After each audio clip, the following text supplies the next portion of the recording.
What's going on, everybody? Welcome to episode 11 of the Speak Up Sports Podcast with Cass, Chris, and Shad. What's going on, fellas? What's Yo, what's up, good? Chris? What's up, What's Ham? up, man? What's up? Week 11? Like, think about that. Week 11, this thing moving. Yeah. This thing is moving. We officially hit double digits last week. We're officially hitting double digits in the NFL season as well as we're going into week 10. We had another great week of NFL football, probably one of the better weeks in terms of early game in Germany with Miami and Kansas City. Then we had Baltimore and Seattle. Obviously, that turned out to be a little different than what we expected. A lot different.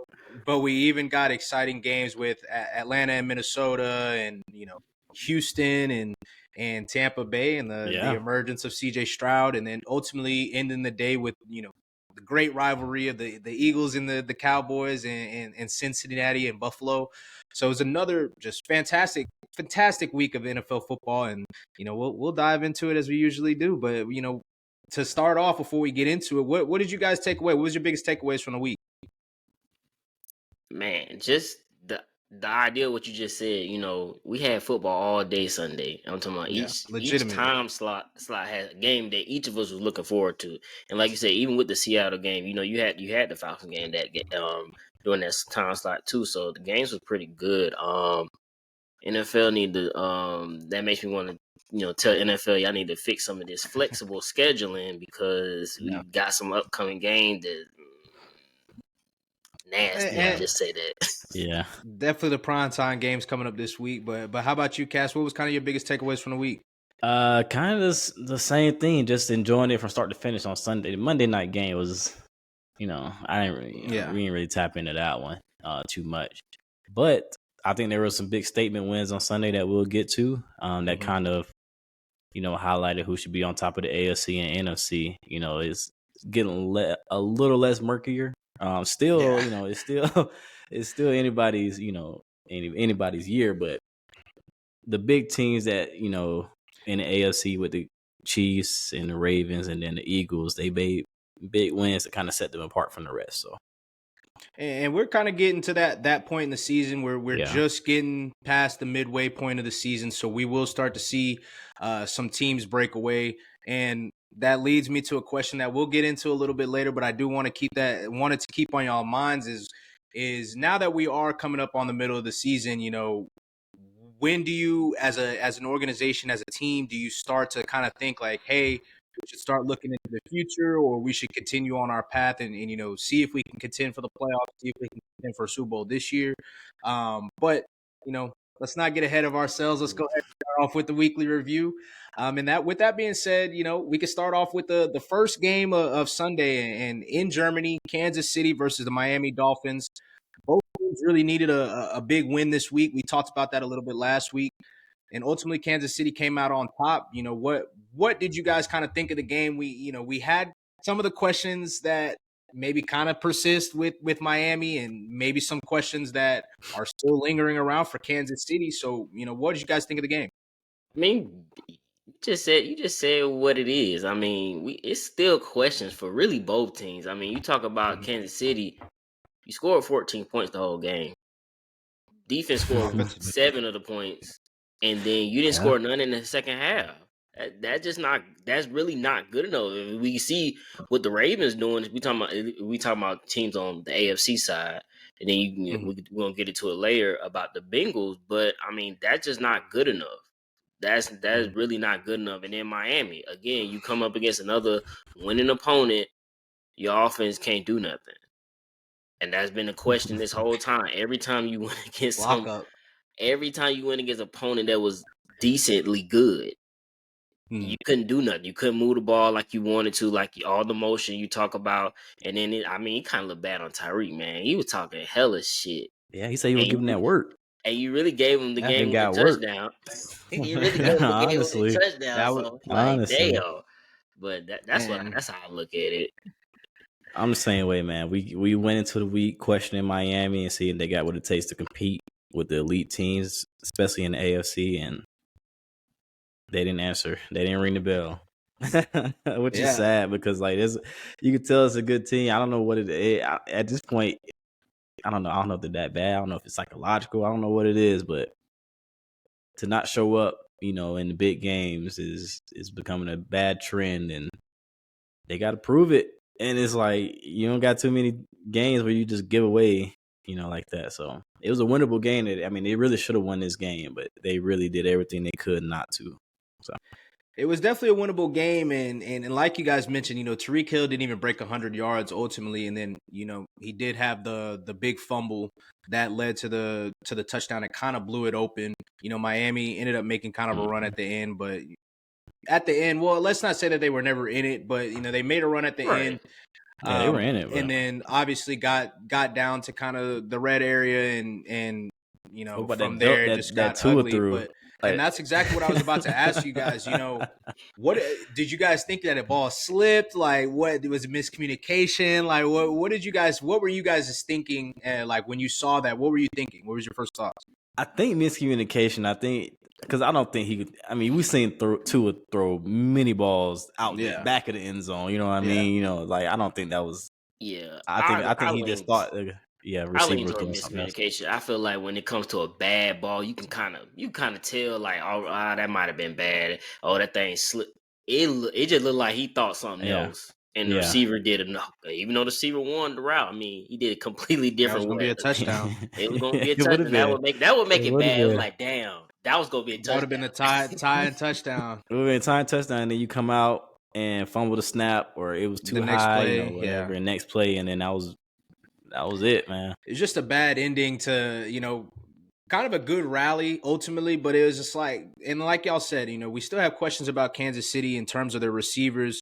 Their offense is still, statistically, their offense in terms of yardage is up there. In terms of points scored, I think they're around 12th, or they're normally up there 1 or 2, 3 at the minimum. But now, it's a kind of a little bit of slippage there. But how do you guys feel about the conversation or the narrative that, it's not necessarily a bad thing for the Chiefs that their offense isn't that good? I know we've talked about it a little bit extensively over the past few weeks, but do you guys think that their defense can carry them to a Super Bowl or even a Super Bowl run, even just a deep run in the playoffs? I will be, you're inclined to say yes, because if you have this defensive play with still Patrick Mahomes back there at quarterback, it's hard to bet against that. This is the best defense he's had, in his 6 years there, or 5-6 years. So it's like, you want to say yes, but it really looks bad. It's not coming together at all. And it's a little bit over halfway through the season now, and there's no progression from any of his receivers. The offense is not progressing week to week, and that is troublesome, because I don't know if the defense can really keep this up.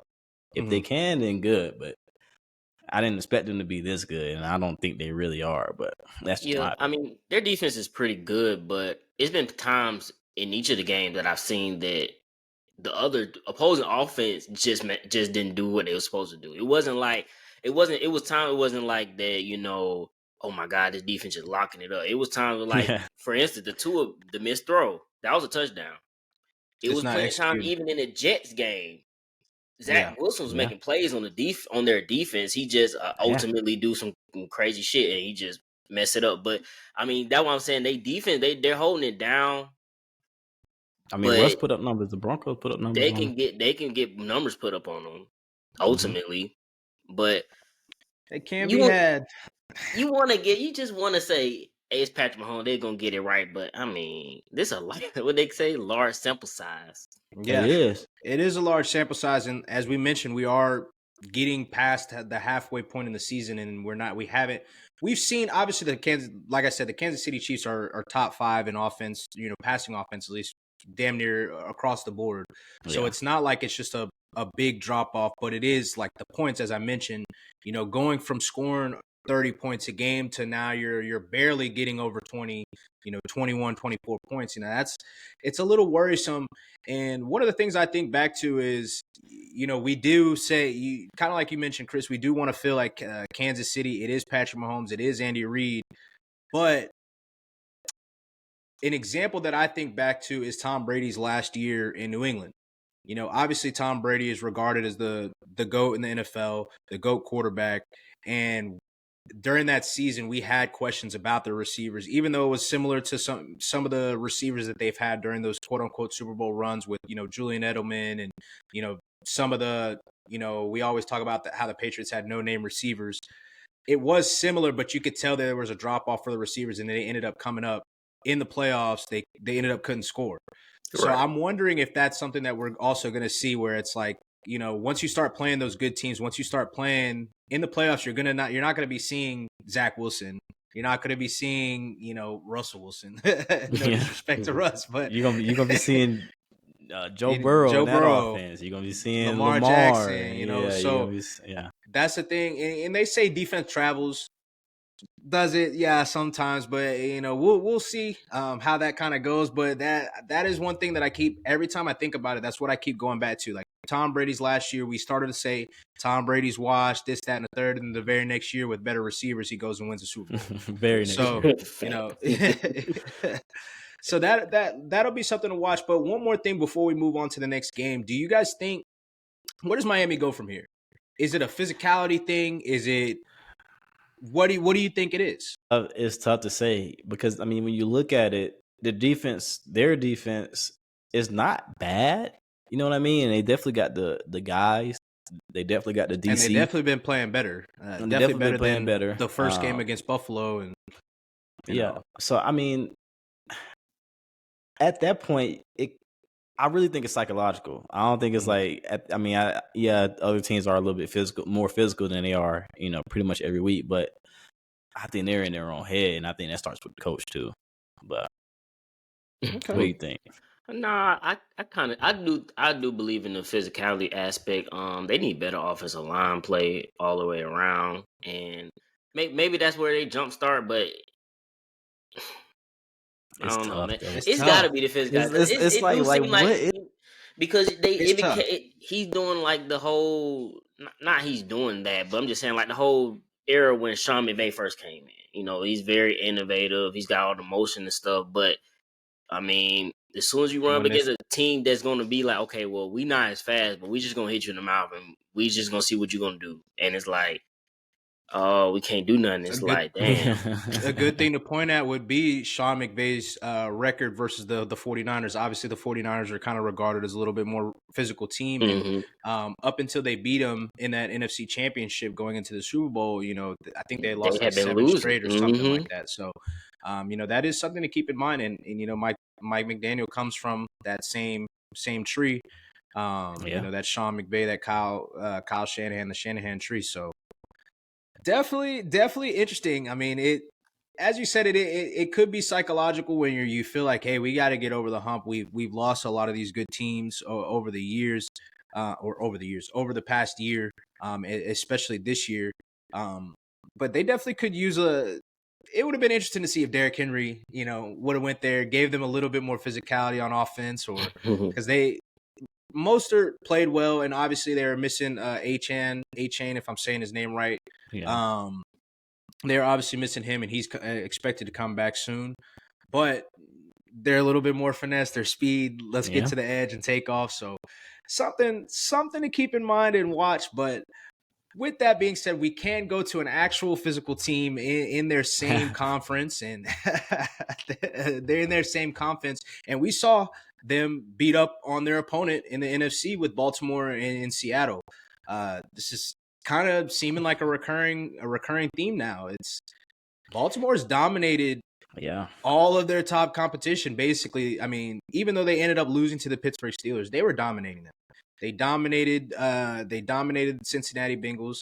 They obviously dominated the Browns, but Deshaun didn't play, and it was just a little different there. But the Lions and now Seattle. What was you guys' takeaway from the game? They beat them boys up, man. Week to week, I'm like, well, is this Raven team for real? Like, are they for real? And you see them go out and win a game like this where Lamar had 100 and something yards passing, no touchdowns, but they played defense and ran it down their throat and whooped that ass. Yeah, he had 187 yards passing. So, you see Mitchell, the rookie, Keaton Mitchell, go for 138 yards on 9 carries. It just, I don't know what it is about Baltimore beating these like the Seahawks are a good team. That's a good defense. I don't know. It's not like they sneaking up on them, but that's kind of what it seems like. It seems like the defense isn't ready for them, or the whole team isn't ready for them. Like, yeah, they're taking advantage of their matchup. So, go ahead, Chris. I mean, what we just talked about, they just muscling these boys. I mean, think about it. They in a division with the Steelers, with the Browns, all physical teams, Bengals. Like they're you know, yeah, Lamar been hurt, you know, but they are a proven team in general. Like this is what they do.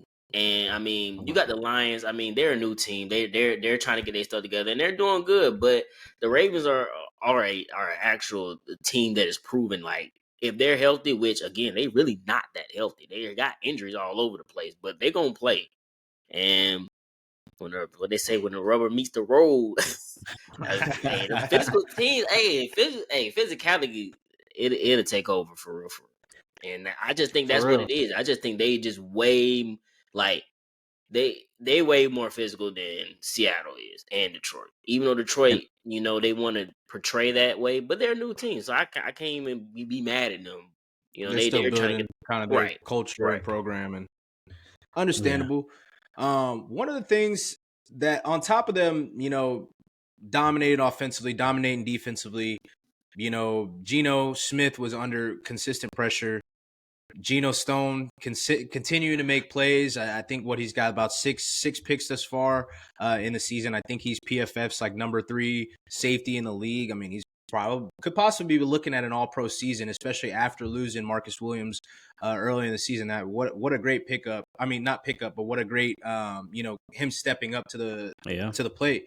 Along with Kyle Hamilton being consistently making a name for himself in his second season.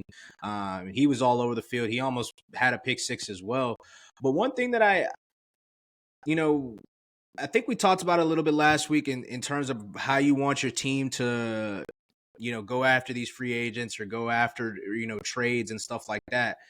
And I find it interesting that the Ravens picked up Jadeveon Clowney, picked up, you know, Kyle Van Noy late in the game and right before the season. And these are guys that are producing on one of the best defenses in the league. And it's why are we not seeing that more often in terms of veterans? We see it scarcely, but I feel like there's a lot of veterans that are still able to play that are just sitting there in the free agent market.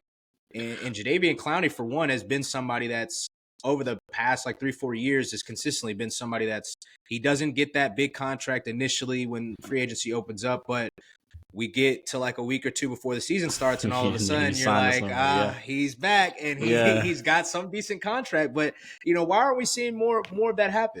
What do you guys think?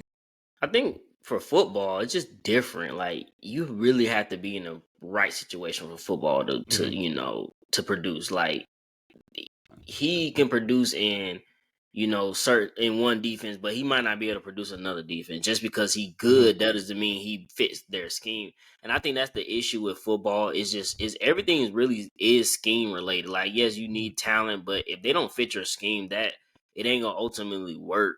So I think that's one of the main reasons why we don't see all these, you know, big free agent signees like quickly like you would in basketball. And that same thing go with the trade deadline too.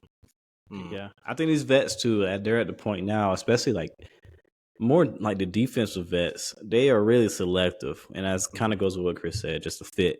Like they're really selective on where they want to go. And you kind of see that, you know, through off season. But when you got a vet like Clowney, like Van Noy is playing real good. Like and to not to cut you off, but the Ravens even had Justin Houston the past couple years that he's been producing, and now he's with Carolina. He's not, you know, necessarily putting up those same numbers. Yeah. Obviously, he's a year older or a couple years older because he's been with the Ravens for a couple years. But you know, that it's just interesting to see. Like we talked about how the Eagles always are consistently a team that you see churning the roster, making trades.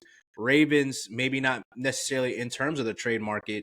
And I don't know if you guys saw, but Marlon Humphrey also said he was like 85% sure that they were about to get Derrick Henry. So it seems like that might have been a little bit closer than we really thought. Not the job, but they almost had Slay. But yeah, and that shit would have been nasty. And that's another thing. Like you mentioned earlier, to get back to what you mentioned, is that the Ravens aren't necessarily healthy either. I mean, obviously J.K. Dobbins has been out. Marlon Humphrey didn't play the first few games, and Marcus Williams, we already mentioned him, and they're consistently still being good, consistently still producing. So, man, I'm really thinking it's their year. Odell finally got his first. Your pick looking good right now. It is. Yeah. Odell got his first touchdown for his birthday, so it's finally good for him. I know he's been trying to exercise that demon for a minute, but it's seeming like they're due. They're just due. They've been over the past couple of years one of the best teams in the league. A lot of time before Lamar's injuries, I'm pretty sure both seasons they were number one in the league, or in the AFC at the very least. So I just think they're due, man. But what were you about to say, Cass? I just want to see the receivers step up more, though. I want to see it. Like, I get they didn't need it, and they haven't needed it. Lamar to throw for these crazy numbers, or crazy touchdowns like he did in his MVP season. Mm-hmm. But when the rubber hits the road, you got to score. You got to, and like we said, like he's pretty much had a fumble every week, and it gets downplayed, but he had a fumble. He had one or two against the Lions, even though it was a blowout. He had a fumble in this one. Like, you got to take care of the ball a little better when you're going against. Mm-hmm. Like, I get, these were the NFC teams. So, I mean, I want to see it against, AFC teams as well. But, like, you got to take better care of the ball. But I really want to see this offense the passing game do a little bit more before I put my complete trust in them. But they look good, man. They look good. I can't deny that. So, one thing, and not to say I don't know. I'm not 100% sure because I haven't just tracked it, play by play. But also one thing to consider is, we are expecting them, and maybe we can even say this about Kansas City too, is that we are expecting them to, put up these gaudy offensive numbers. But how are you supposed to do that when your defense is stopping teams and you're getting short yardage? That's true too. So that's true. And like I said, I don't know that for 100% fact. I haven't sit there and plotted out where they're field position and stuff like that. But that is something to think about as well. But see, the difference is at least Baltimore is putting up the numbers. They're scoring. Kansas City, they ain't them boys ain't scoring for real. Baltimore is putting it on teams, and you want to hope that they keep getting hot, keep getting hotter as they get into the playoffs, as opposed to fizzling out towards the end of the season. So we'll see about that. But in that same 1:00 window, we probably had maybe two of the games of the weeks with Atlanta and Minnesota, and Baker Mayfield versus CJ Stroud. We can go ahead and start before we get to CJ Stroud. We can start with the Falcons. I see you kind of shaking your head there, Cass. So yeah, I got nothing to say, man. What you want me to say, man? What? Yo, man. I will say this again. We be talking about, we gave him a little bit of love too on this pod throughout the season. Like, Josh Dobbs, he's a legit quarterback, man. He knows what he's doing back there. Of course, it's not perfect, nowhere near it, but he makes plays. He's a playmaker, and we saw that on Sunday. He got out of 3 or 4 sacks, 3 or 4 like wrap up sacks that he just got out of it and ended up getting heavy yards, first downs on.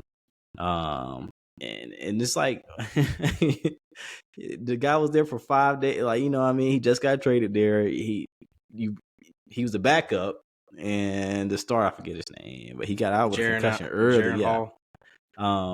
Early. So it was like that shit. Like, shit like that is like written. You know what I mean? Like, on the sidelines. You know what I mean? Like, the sidelines teaching them plays and getting the cadence right.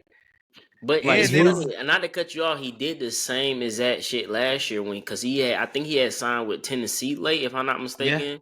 Yeah. And he had to learn right then there the plays. And but he's an engineer, so he's smart as hell. That's what they say. Yeah, he's smart as hell. That was also one of the things, if you guys remember from our first episode, that I kind of used as a negative against Jacksonville. That I was like, hey, Josh Dobbs came in and he had the Tennessee Titans in the playoffs before, the defense, Jacksonville defense ultimately made the game-changing play. Mm-hmm. But with that being said, like you mentioned, it is something that it seems like it's written, because what we didn't mention is that Josh Dobbs is from Atlanta. You coming back to your hometown and having a game like that. But huge, on the man. Good for Minnesota. It was kind of a miraculous win. I feel like can't really take a whole lot out of that from them, just because obviously the Falcons didn't have film on what Josh Dobbs is going to do with Minnesota. But with that being said, on the Falcons side, they didn't have film on what Josh Dobbs was going to do. Josh Dobbs didn't really know the offense. I think that was if I'm Arthur Blank, me personally, that's the final nail in the coffin for Arthur Smith. You saying he should have got fired right then and there? I'm not saying he should have been fired right then and there. Absolutely not. I'm not saying that he should have been fired in season. I'm not saying he should be fired in season at all. But that would be, to me, where I'm like, I don't have the coach that I want. Yeah. Because now we've talked about it. We spent the whole off season boosting this young quarterback. And obviously it's his, rookie year, but also his sophomore year, technically, in the same sense. And we bench him and say that we're going to be moving in a better direction, or, with the thought that we're going to be moving in a better direction with Taylor Heineke. And now you immediately come in and lose to third string, fourth string quarterback that just came in. How can I feel as a player for the Falcons? How can I look at this guy? And then we're not even mentioning the questions about Bijan or about Kyle Pitts, or this should have been the perfect game for those two with Drake London missing as well. And then we see these press conferences from him, and they're kind of like, it's just he doesn't seem like he has answers, and it's like, all right, what are we doing here? What are we really doing here? What's the direction of this team? Smart ass in the press conferences, and kind of like, I don't know. I really don't like listening to him talk. I know he's just putting on the front though, honestly, because this is who he is. But like, what's going on inside the locker room, man? It's a lot of questions in there, man. It has to be at this point. You're rolling with Taylor again this week, going into the bye week after this week.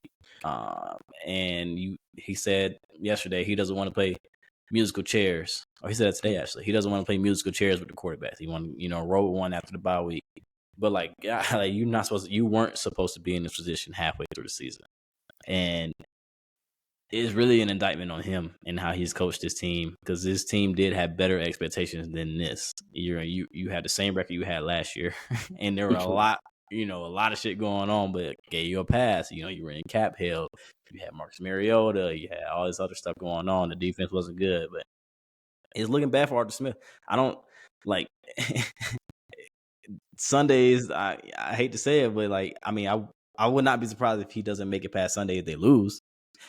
I don't think he'll be the coach going into next season, regardless. But you cannot lose to the Cardinals on Sunday and expect to go into the bye week and just still be the coach. So let me ask you: You have one. What? Do you think he wanted Desmond Ridder as his quarterback? I mean, you were part of drafting him. I'd have to say yes. So honestly, you gotta say yes, and you got him in a round where you didn't have to get him. Because why give up on him so quick? Then that's where that's pressure. That's what I'm trying to figure out. That's what I'm confused at. And that's why I'm saying, like, what's the direction here? Because even if he didn't want Desmond Ridder as his quarterback, let's just say that he didn't want Desmond Ridder as his quarterback. You drafted him in the third round, so it's not a first round or even a second round guy. Mm-hmm. Obviously a third rounder, you still would like to see, the third rounder become a starter or be an immediate starter when you're drafting them. But at the end of the day, like a third round, fourth round is where you're starting to get into that window where it's like, all right, like back up, or you could strike gold, but you could not. Exactly. So it's like, and you didn't have to tie yourself to him. There was other options to go get a quarterback. We talked about it with Will Levis. Obviously, they could have drafted Will Levis, and we don't know if Will Levis is going to be a good quarterback or not. But they could have drafted Will Levis. They could have traded up for C.J. Stroud. They could have traded up for Bryce Young. They could have traded up for Anthony Richardson. They could have made a trade. I mean, I don't know if Aaron Rodgers would have been interested, but they could have tried to go get Aaron Rodgers. They could have tried to go get – there's other veteran quarterbacks out here. They could have tried to make a swing for Ryan Tannehill if it's something. You didn't have to tie yourself to this quarterback. So that's where I feel like, maybe if he did it, like, you didn't have to tie yourself to it. So it's interesting to see how it shakes out, because I think he would have been better off just starting at this point. And it's like you said earlier in the season, hitch your wagon to him. Just ride with Desmond Ridder throughout. And honestly, you might have a better shot at keeping your job then. Maybe not, but maybe. You know what I mean? You got Desmond Ridder, your quarterback. Let him make mistakes. It is what it is. But you're sitting there, you're pivoting mid-season and off of a plan that you had all off season. I mean, you did sign Taylor for a reason. You know what I mean? But just to be a backup, though, at the end of the day, we all knew that Taylor Heinicke was not it. Like, Taylor Heinicke was no disrespect to Taylor, but Taylor Heinicke was a backup in Washington that injuries led him to go on his little run where he ended up playing Tampa in the playoffs and almost beat Tampa in the playoffs. He got an opportunity the next season. They decided, hey, this is not the guy. Actually didn't, because the next season they started Carson Wentz, and then he got hurt in like week 4. He did. He got hurt. Yeah, I thought you were saying something else. My bad. But yeah, I mean, and it's just. And I think the biggest issue is something we talked about earlier. They should have. I mean, it started because he played last year. I get why they played him, but I feel like they should have just went ahead and let Marcus Mariota ride it out if they knew they wasn't going to make the playoffs, and then just let him start off fresh this year. Because now it seems like, he like we said, this is really his rookie year. He should be playing the entire season regardless of what's going on. But because he played them games before, and you saying, okay, yeah, he's our starter now, I think that kind of messed it up a little bit. I just think expectations are really off, and that caused him to make that pivot last week. And that's what I said as well from the beginning. The Falcons should have been coming into the season not expect. I don't think nobody should have ever been expecting the Falcons to be a division winner, in my opinion. That a lot of that had to do with Tom Brady was leaving, and there was no like set quarterback, and so it's just like, the Falcons we can actually win the division, like, decent team. So like they were a decent team last year. So hey, we got an opportunity.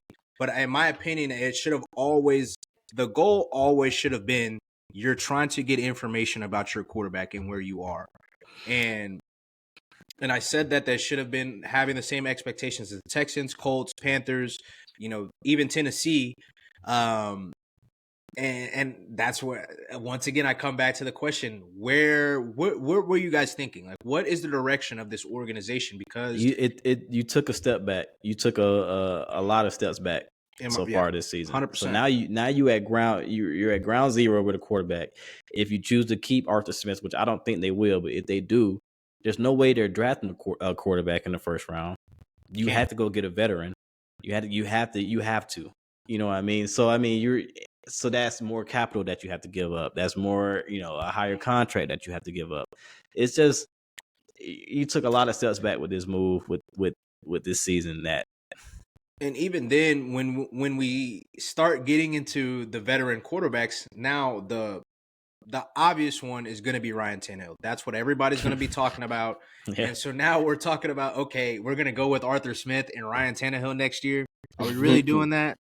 Like, no disrespect to Ryan Tannehill, because he is a good quarterback, but obviously he's not, he's not that guy. Great quarterback. And I saw this on Twitter from one of my Falcons guys. You start off this regime with a 36-year-old Matt Ryan, and if you end it with a 36-year-old Ryan Tannehill, it's nasty. That is that is the worst of 4 years that you can ever have.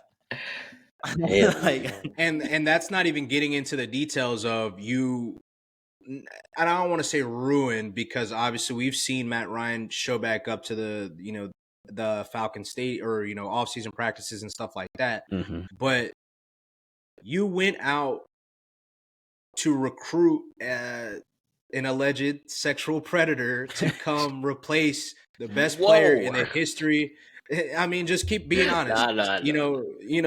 You went and recruited this guy, and that was the replace. That's how it ended for the best player in the history of your franchise.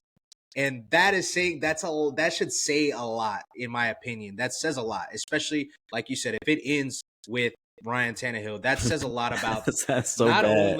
Not only Arthur, but I think that also says a lot about Terry. And as you mentioned, the Falcons have absolutely, in my opinion, taken a step back. Now we've got Grady Jarrett's hurt. Is he going to be back next year? Calais Campbell is he going to retire? Oldest man in the league, basically. Yeah. How much information did we get on the young edge rushers in Malone and none? You got no information. It's just you didn't get information on your quarterback. Now, do we sign Kyle Pitts, because Kyle Pitts hasn't really looked too healthy all season? You got Jonnu Smith being tight end 1. Jonnu Smith is making noise. Bajan, is it him? Is he not as good as we thought? We've seen some highlights. Is he not as good as we thought? Why did you waste a first round pick on him? If you're sitting here saying Tyler Algier is one of the best goal line short yards back, yeah, bro. I'm like, what are you talking about right here, bro? Like, you had Tyler Algier, you knew exactly who he was going into this season. You chose to draft another running back after him having 1,000-yard season, and we knew like Tyler Algier, he might not be the running back of the future, but he's a very, very serviceable good back. You know what I mean? Tough to draft him in the first round, and top 10, and then not even use him in goal line sets. You're using Jonnu Smith. You use like, come on. It just doesn't make any sense, man. That's a lot on Arthur. It's Arthur and Terry, man. I think they both should have some question marks going into this all top season. To bottom. It's a lot of question marks for them, and they're kind of like it's just ugly. It's so ugly, and the whole division is ugly because you turn around and say all this, and it's like, well, you win Sunday, you fuck around to get back in the first seed in the NFC South. If some shit go south with New Orleans and Tampa Bay, so it's like you're still there. This shit is so weird, but like you said, I think that's exactly what it is. Just being in the division they shifted that expectation where it did not need to go yet. And facts. And even though the Panthers, and this kind of will go a little bit along with the conversation, the question that I had earlier, and the Panthers, really, if you really want to be technical about it, they're probably the biggest winners out of the division right now, in my opinion, because they did it right. They looked at their squad. They did have good players. They had a good edge rusher. They had what they think is good young cornerbacks in Henderson and J.C. Horn. They had Jeremy Chin, they had a bunch of good pieces on defense. Obviously, at the time, they had DJ Moore and then Christian McCaffrey too. But as you saw last year, they started to move off of these guys because they saw we are in a position where we're a middling team, and we have to see where are we looking up, or is our trajectory looking upwards? Is our trajectory staying here, or is our trajectory going down? Yeah. And they assessed it right. Now we'll see if the quarterback pans out and everything else pans out. But the Falcons, the Bucks, and the New Orleans Saints all kind of continued on the track of maybe mediocrity, and it's going to be something to watch. It's just going to be something to watch. But we can get into the other team that we mentioned in Tampa Bay versus Houston. Probably, maybe the game of the week, honestly. Hell of a CJ game. Stroud, he obviously announced himself to the NFL, numerous times. He's got 18 touchdowns and one interception. More touchdowns than Kenny Pickett has in his career. Chris, I know that. Kenny Pickett's you're a big fan of Kenny Pickett, but I'm telling you, that's crazy. But man, what a game! What a game for CJ Stroud! What a game for Baker Mayfield and the Tampa Bay Bucks. I mean, they both had good games, really offensively, and CJ came out in the end.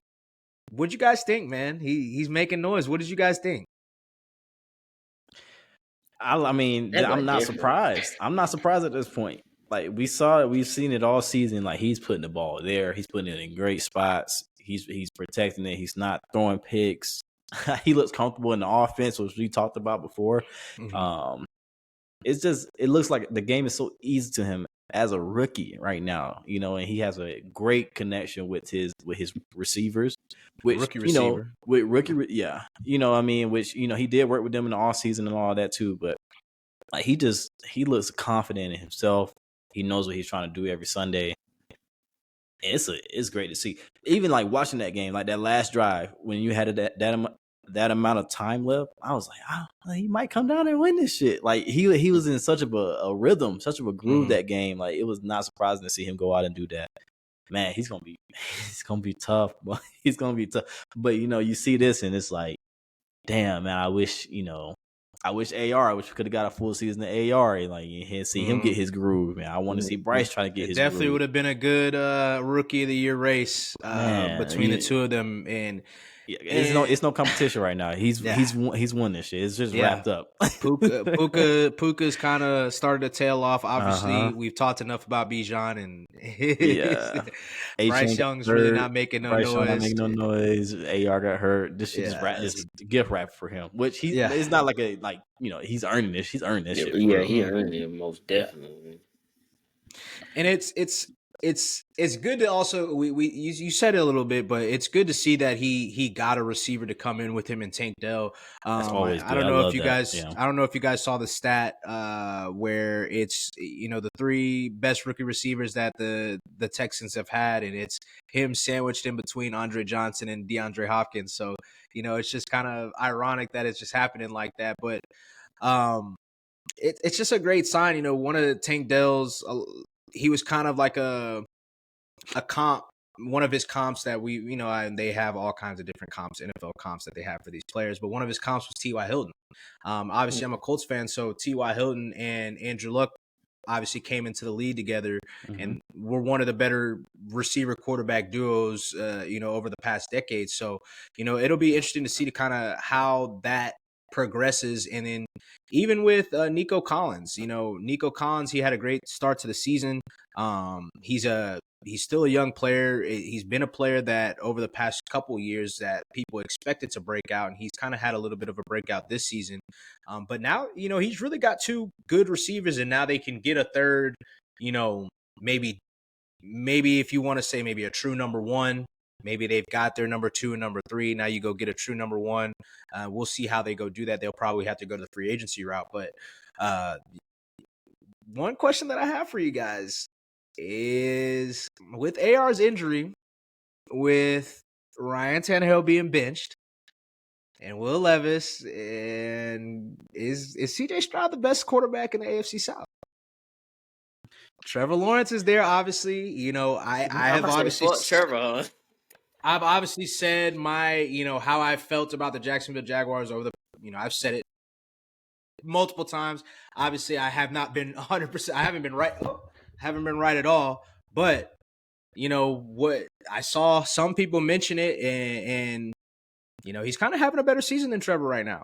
He is. And, you want to say, you kind of want to say, they're both still young quarterbacks. Trevor is still a young quarterback. He's on his 3rd year. But if I'm starting a team, I don't want CJ right now, man. I like what he has, and I'm not like Trevor rookie season wasn't, terrible. It was terrible. So you can't even compare that. You look at the second season, it was mostly terrible. So you didn't really see, that's what I'm saying. So you didn't really see like what you're seeing with CJ. I don't know. It's a combination of everything, of course, coaching and everything that's, everything involved. Probably also some recency bias as well, but, Yeah, of course. But that's what we're here to talk about. But I might pick CJ, man. I don't. Putting out those disclaimers right now because, recency bias happens with everybody. So it's something to where we're sitting. If we're even sitting here and thinking about it, that says a lot about CJ. Yeah, it has feet. Yeah. If we're even sitting here even debating it, like, honestly, maybe, that says a lot about how great he's been in his rookie year. And the guy's on pace to throw. He's on, and I know pace is pace, but if you're on pace to throw 36 touchdowns and 2 picks halfway through the season, come on now.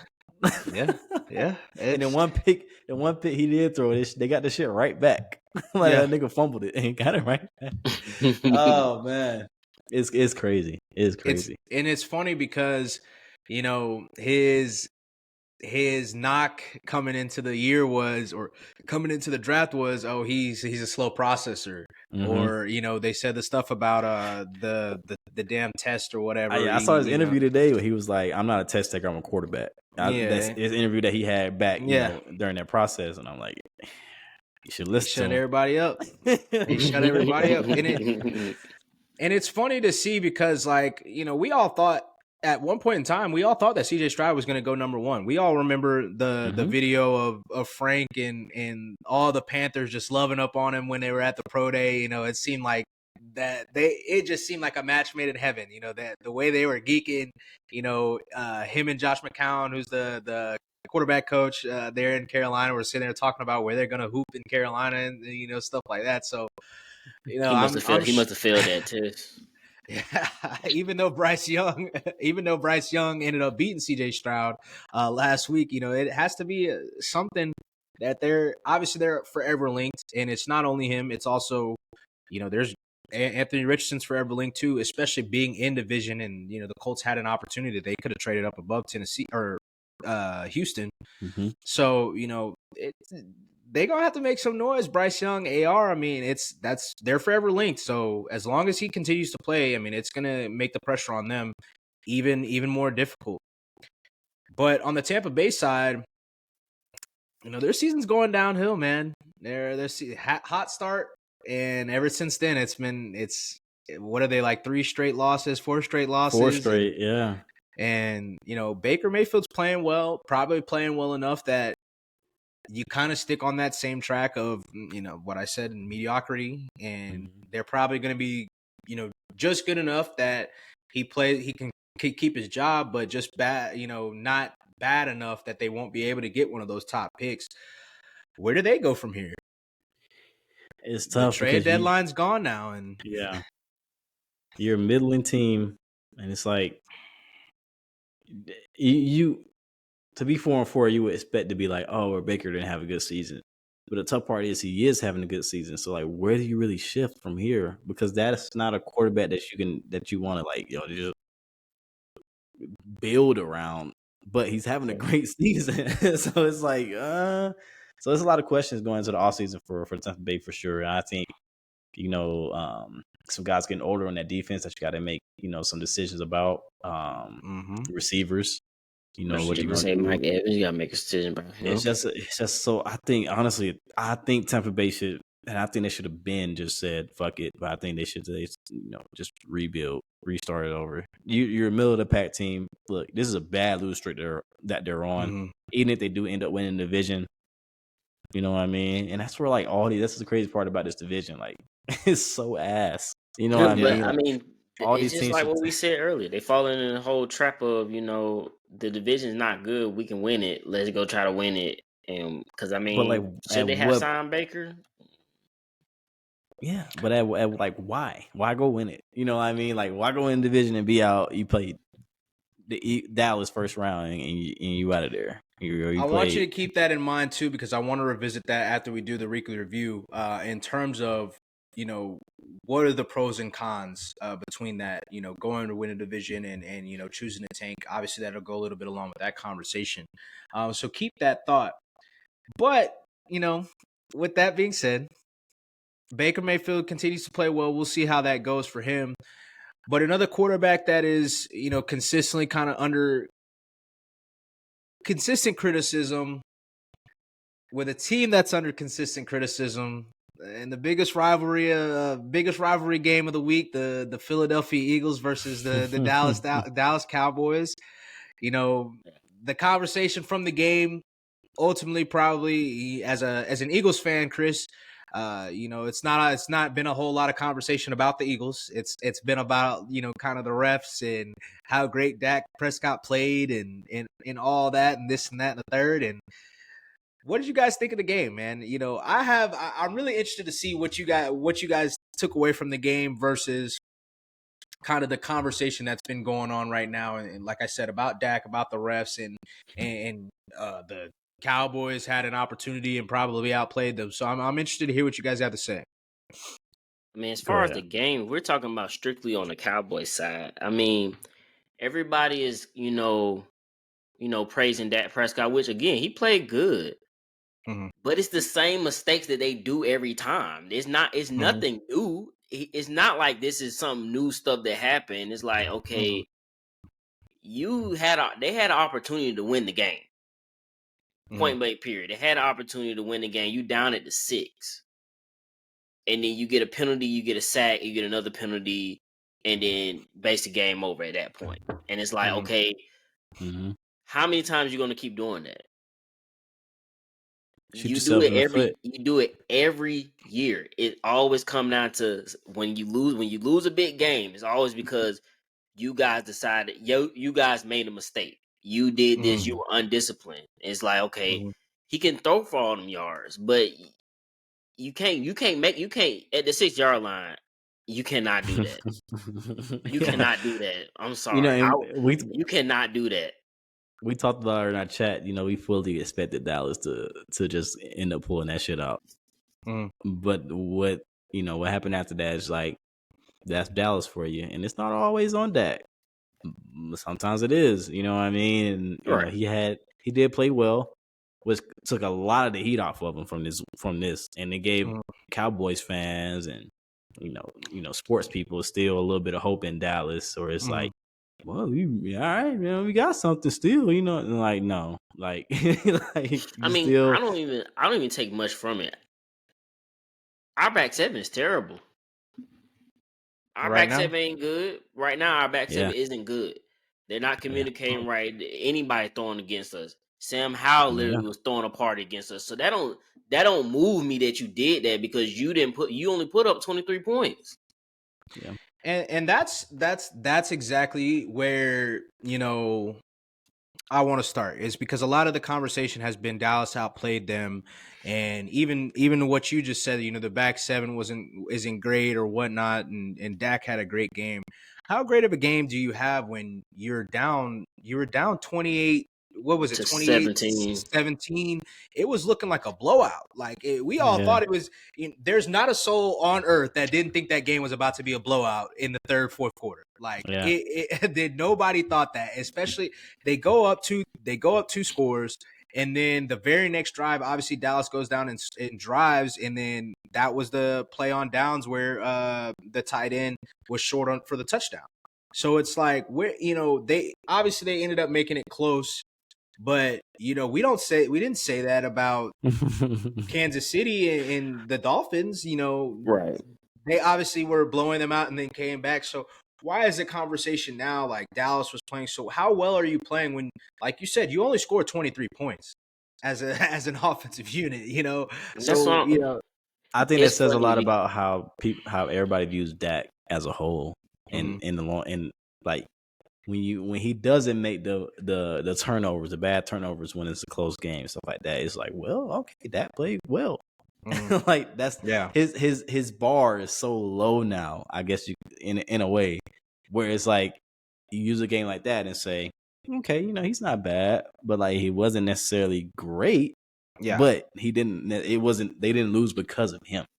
And but I think definitely didn't lose because of him. Yeah, which they have in the past. I think that's his bar right now, which is, it's not his fault. So okay, that played well. But it's funny you said that, Shai, because that's literally one of the discussions that some of them have, like, oh my god, the Cowboys was dominating the fourth quarter. Okay, but you skipped over the whole third quarter where you scored 14 points and you scored 0. That, like you said, that was the game. No. The Cowboys, it's not like the Cowboys were losing. The Cowboys were up at halftime. It was 17-14 and a half. So what, it's just an interesting conversation to me when we're saying that. It's like, how are we saying that? And everybody's saying he was the best player on the field. How does the best player on the field score 23 points? Only put up like what Cass said, they're used to the Dak making a mistake. He didn't make a mistake this time as far as turning the ball over. So therefore, the game is like, oh, he dominated. He was clearly the best person. He did everything. It's like, well, like you said, 23 points ain't good enough. And another question, I mean, not a question, but another thing that the narrative around it that kind of, I'm like, what are we really talking about is is the refs. It's the refs. Everybody was saying, "Oh, the refs, they shafted Dallas." First of all, the Dallas and the Eagles had the same amount of penalties. The Eagles penalties were worse. The Eagles had like 100 yards of penalties. Dallas had like 60. So that's one thing. The way that they got down the field at the end of the game. That's the one part that pisses me off. It's like, y'all didn't realize how y'all got there. They got down the field, and that is not a pass interference. I don't care what anybody says. I don't care what the letter of the law says. You can't tell me that you're going to reach over somebody, grab their back, and then pull them into you just because he didn't turn around and be like, "Oh, it's a pass interference." Like, I'm sorry, they need to change that. And we talked about it a little bit last week. Yeah, we did talk about that. Like, come on now. But it's that annoyed me, and it's also like the idea that the refs were like against the Cowboys in any fashion. The Cowboys are the most penalized team in the league. That is normal. That's what they do. So it's not the refs all of a sudden took the game over. That is what the Cowboys do. Like statistically, that is a fact that they are the most penalized team in the league, and their penalties go up even more when it's an away game. So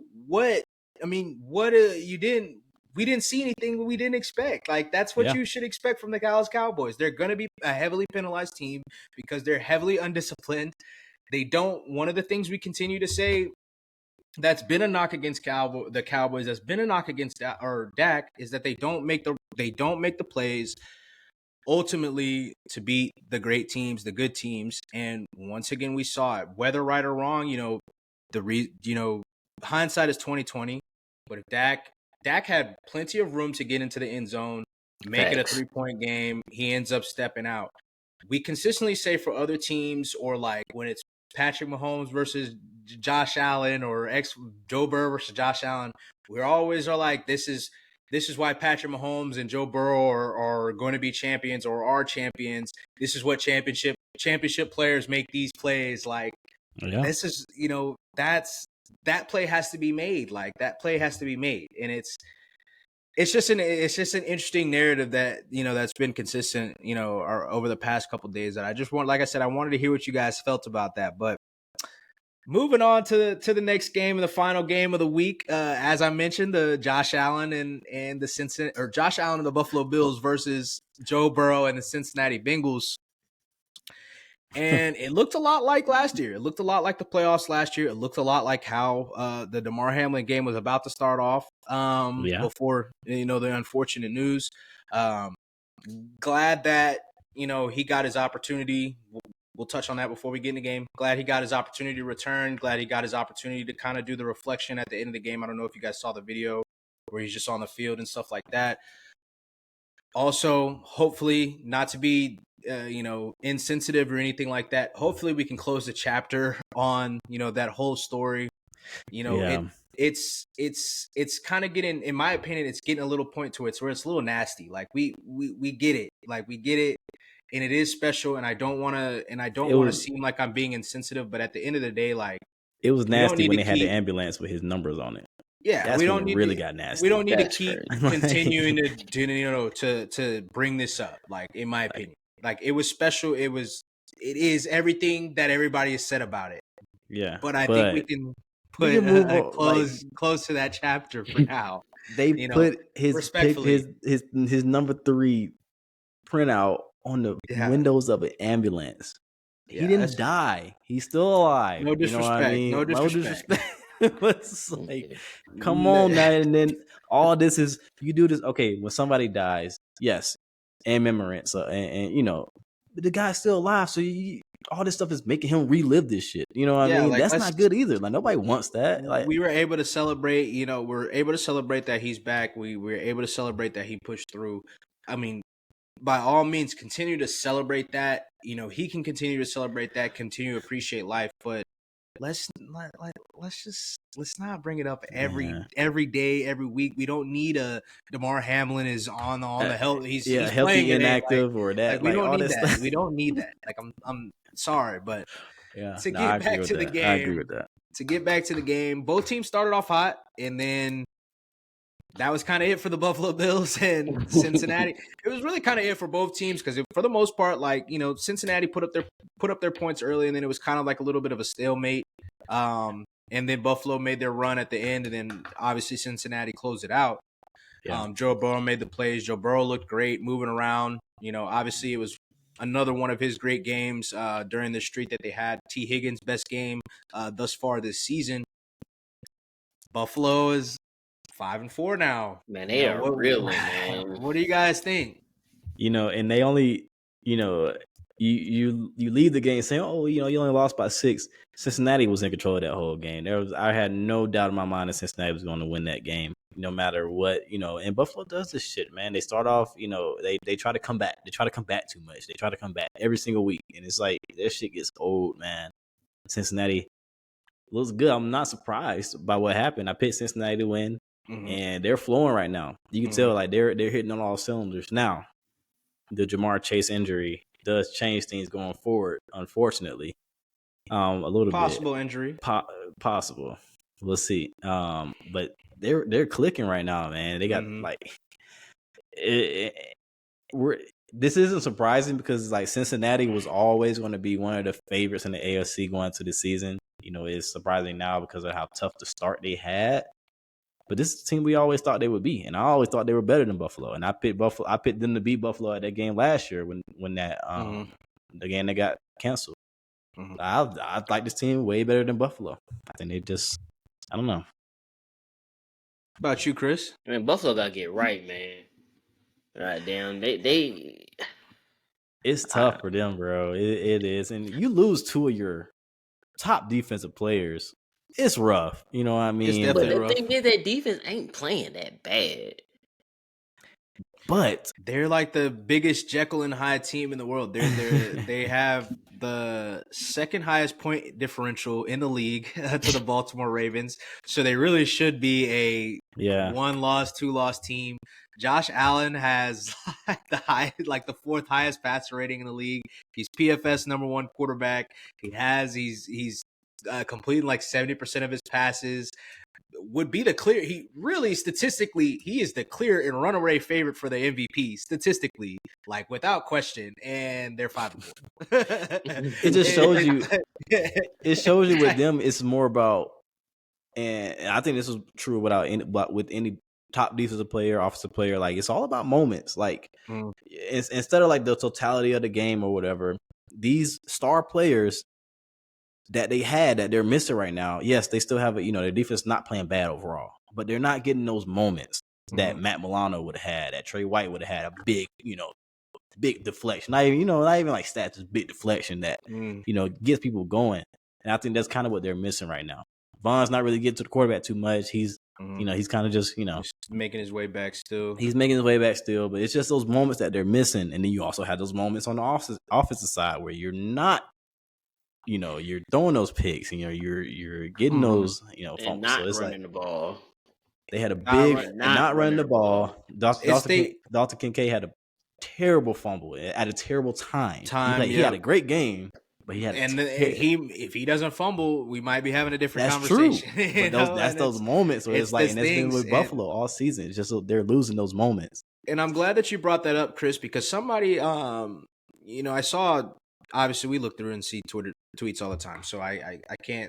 Sorry to whoever tweeted this. I would love to shout you out, but one of the things they said was like Buffalo. It just seems like they panic. Like they panic early. If they get down early, they panic, and they just completely do away with the run game. And it was like what they only had like 7 to 10 rushing attempts the whole game. It's time. It's time for Sean McDermott to go. In my opinion, that was the takeaway that I took away from it. It's not when like I said, I just named off all those stats about Josh Allen, and of course the sentiment is going to be, we saw him throw a pick. It's the sentiment, and obviously the stat came out. He's thrown a pick in the last 5 games. The sentiment is going to be Josh Allen is up and down and he's not playing well, blah, blah, blah. Another statistic that I didn't even mention, they're like second in the league for least amount of 3-and-outs on offense. So it's like by all measures, Josh Allen is playing well.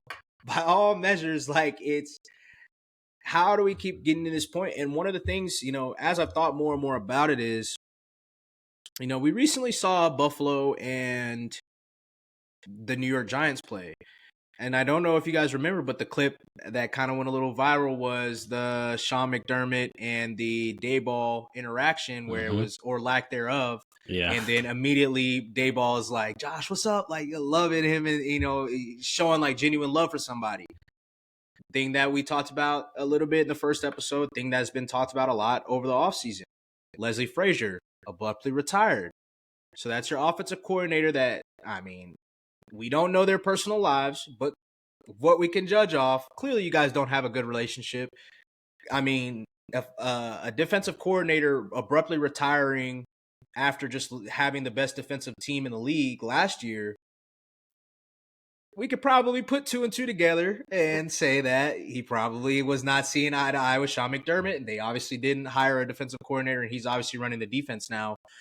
So, and there's times where, hey, there's good coaches that just can't get you over the hump, and it just might be time for them. And it might also, honestly, I don't foresee this happening, but there's 2 names that I'd just like to throw in the hat.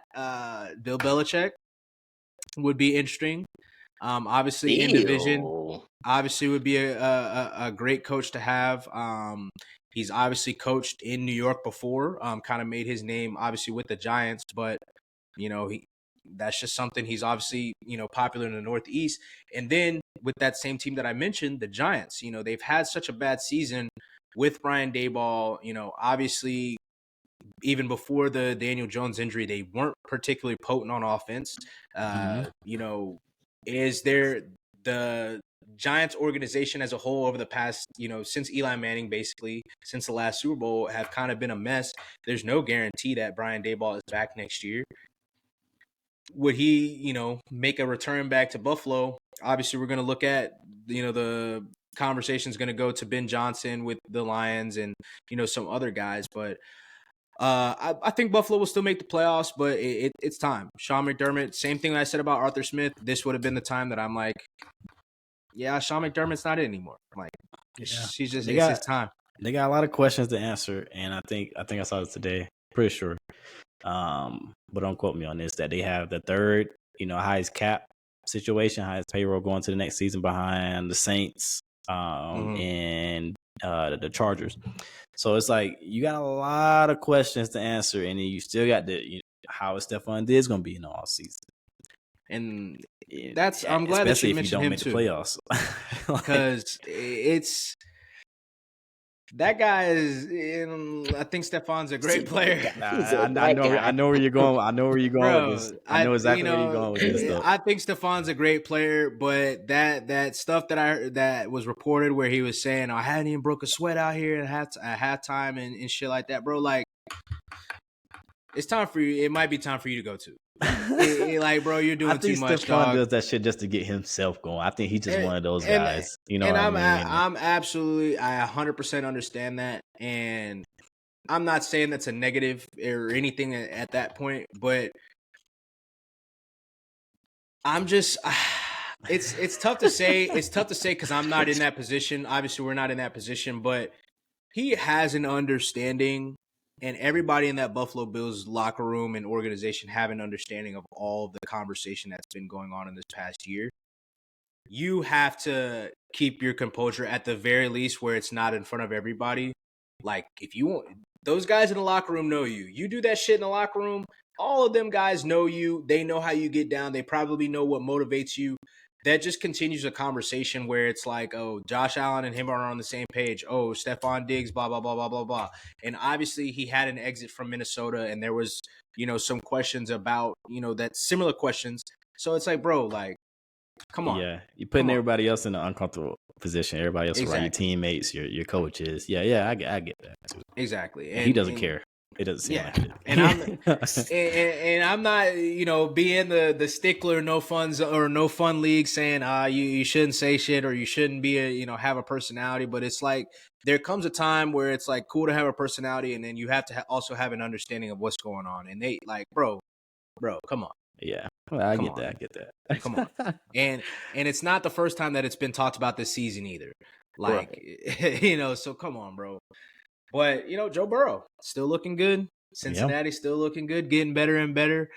They've got another big game coming up this week, surprisingly big game, and we'll get into that with our weekly picks, and we can put a bow on week 9 of the NFL season with that. And